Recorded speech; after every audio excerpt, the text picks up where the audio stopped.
So one of the topics in 1999 that I find really fascinating is the story of Sable and Rena Mero's relationship with the WWF, because she was such a big star in 1998. And when we got into 1999, she's the women's champion. Things started to fall apart. When did you first kind of get wind that things were going south for Rena Mero and her relationship with the WWF? It's funny because the reason I think looking at it in hindsight, the reason that it fell apart was because it was so successful.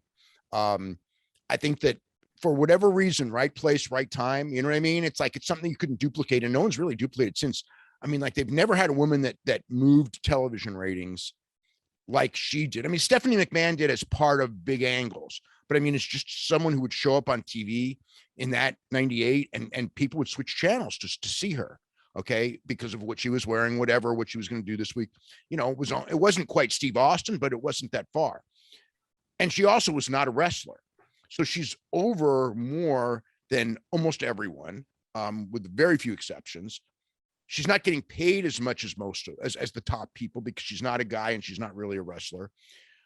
They're trying to make her women's champion, because she's so over, but she can't really wrestle and she has to be protected, and all of those things. And then you get from her standpoint, she's thinking like, they sold a pay-per-view, like on her first match, based on her first match, they sold a pay-per-view, and all these guys got more money than me.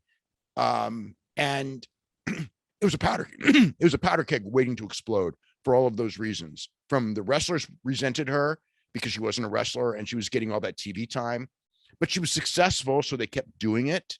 But she wasn't getting paid because she wasn't, at that level, because she wasn't a wrestler. And so she was going to be unhappy that, I'm more over than all these people, and I'm not getting paid like the top people.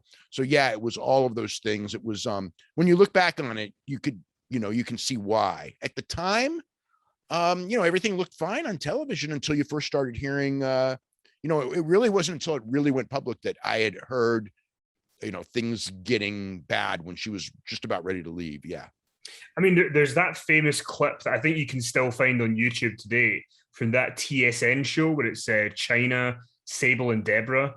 And, somebody asks Chyna, what about being WWF Women's Champion? And Chyna says, well, it would take me 2 seconds to get it. And Sable obviously takes offense to that. And they kind of have this little shoot exchange on this show. I mean, that was kind of unheard of at the time, that these women would have a sort of moment like that.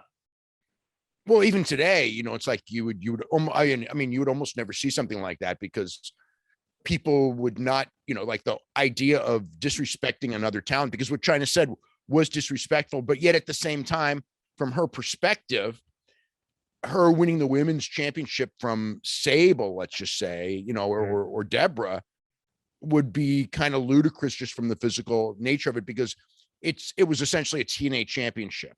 And so why should she even, bother with that?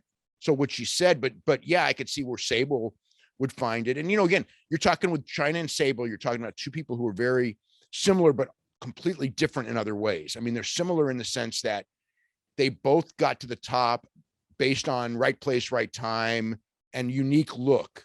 But it was a completely different, unique look. One was physically super strong, and one was, a different look, the Playboy look, right? Mm-hmm. And there's going to be that resentment because, one's dissing the other one. And yeah, I mean, it's like, and there was a lot of, there's a lot of issues with the women in the WWF at that time, as would later come out, in the sense that, with Chyna, there was the thing where, a lot of the women didn't like that Chyna really wouldn't sell for them and things like that, or didn't want to sell for them. And even at the end, when she left, and this is years later, obviously didn't drop the title on the way out.